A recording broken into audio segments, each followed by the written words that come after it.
বন্ধুরা, আপনারা সকলে কেমন আছেন? কাকুলিস কিচেনে আপনাদের সকলকে স্বাগত জানাই।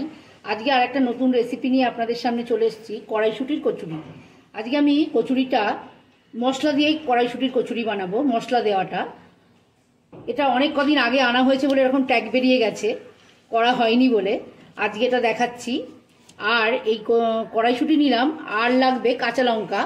আমি এখানে কাঁচা লঙ্কা নিয়েছি 4টে। কড়াইশুঁটির সঙ্গে কাঁচা লঙ্কাটা আমি একসাথে করে নুন দিয়ে এটা বেটে নেব।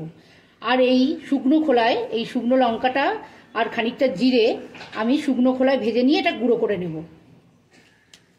চলুন আমরা এবার এটা কড়াই বসিয়ে কড়াইটা একটু গরম করে নিয়েছি হালকা। এবার আমি জিরেটা আগে ভেজে নেব।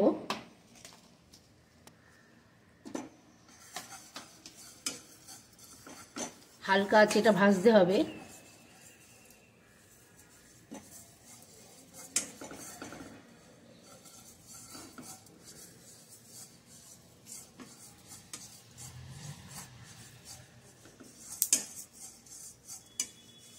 জিরেটা হালকা আছে ভেজে নিয়ে তারপর আমি এর মধ্যে শুকনো লঙ্কাটা ভাজবো। মশলা দেওয়া কড়াইশুঁটির এই কচুরিটা খেতে খুব ভালো হয়।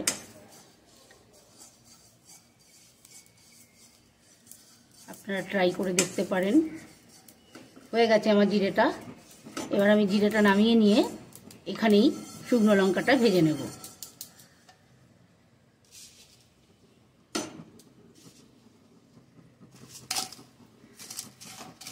শুকনো লঙ্কাটা ভেজে নেব আমি।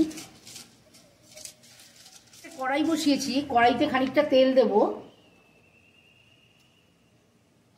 আমি এখানে বেশ খানিকটা মতো তেল দিলাম। এবার পুরটা আমি এখানে করব তৈরি। আমি কড়াইশুঁটিটা বেটে নিয়েছি। তেলটা একটু গরম হলেই আমি এর মধ্যে কড়াইশুঁটির এই পুরটা মিক্সিতে বেটে নিয়েছি,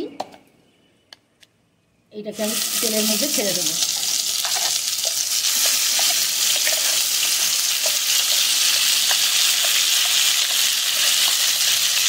ভালো করে এর মধ্যে জল দিয়ে একটু নিয়ে নেবো। দিয়ে আমি এটাকে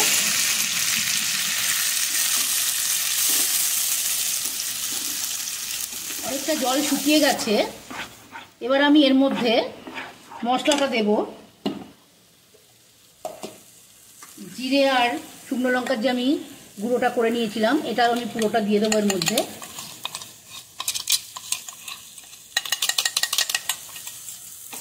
আমি এবার এটা এর সাথে নাড়বো। যতক্ষণ না জলটা শুকিয়ে এটা শুকনো হচ্ছে ততক্ষণ আমি এটা নেড়ে যাব। এই টাইমে যদি নুনটা কম হয় আপনারা নুনটা দিয়ে দিতে পারেন। এবার আমি মশলাটাকে পুরো শুকনো করে নেব। এতটা শুকনো হয়ে গেছে কড়াইশুঁটিটা। এবার আমি আর 1 মিনিট মতো এটাকে নেড়ে আমি এটা নামিয়ে ফেলবো।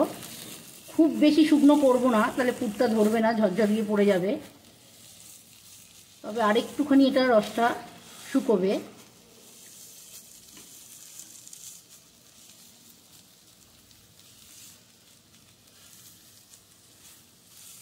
আমি এবার নামিয়ে ফেলবো এটা।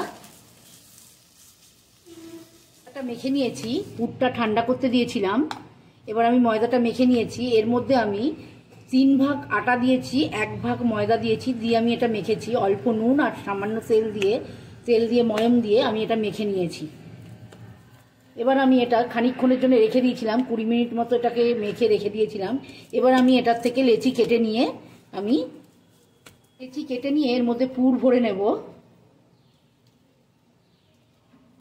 তারপর পুরটা ভরে তারপরে আমি একটা একটা করে বেলে এটা ভাজবো। এবার এখানে পুরটা ভরবো। এরকম করে এটা করে নিয়ে আমি এর মধ্যে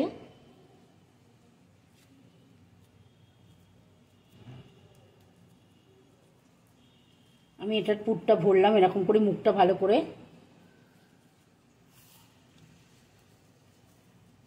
আমি একটা একটা করে রাখবো এখানে। 2 মিনিট আগে এইগুলো লেচিগুলো পুর ভরে রেখে দিয়েছিলাম। এবার আমি এটা বেলবো।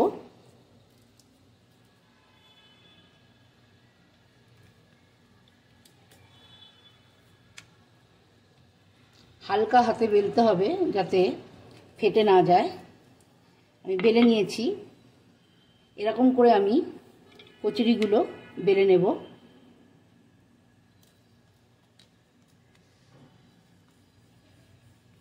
হালকা হাতে বেলবো যাতে ফেটে না যায়।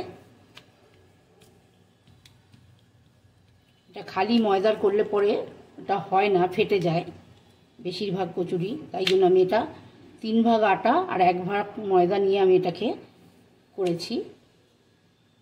হয়ে গেছে। আমি এই কচুরিটা ছাড়লাম। হালকা হাতে ওপর থেকে একটু করতে হবে, নাড়াতে হবে সামান্যভাবে।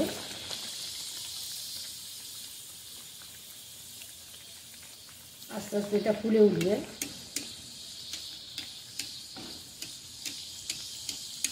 আমি এই কড়াইটাই করে ভাজছি। এই কড়াইটায় ভাজা পোড়া খুব ভালো হয়, তার জন্য আমি এটাই করে ভাজছি।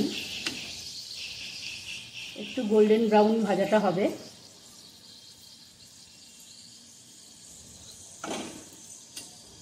বেগুন ভাজাটা হয়ে গেছে, এটা ফুলে উঠেছে আর ভাজাটাও হয়ে গেছে।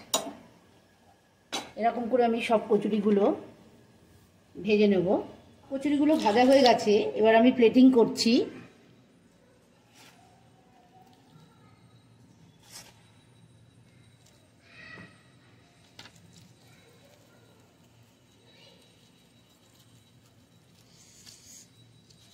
এই দেখুন কচুরির পুরটা পুরোটার মধ্যেই হয়েছে। কচুরির পুরটা পুরোটার মধ্যেই হয়েছে। এটা আপনার আলুর দমের সাথে খেতে পারবেন, পনিরের সাথে খেতে পারবেন। আর বন্ধুরা, আমার ভিডিওটা যদি আপনাদের ভালো লেগে থাকে তাহলে লাইক করবেন, আমার চ্যানেলটাকে সাবস্ক্রাইব করবেন আর বেল আইকনটা টিপে দেবেন যাতে পরের ভিডিও নোটিফিকেশন আপনাদের কাছে পৌঁছে যায়। আর অবশ্যই রেসিপিটা বানিয়ে আমাকে কমেন্ট সেকশানে জানাবেন কেমন লাগলো। নমস্কার।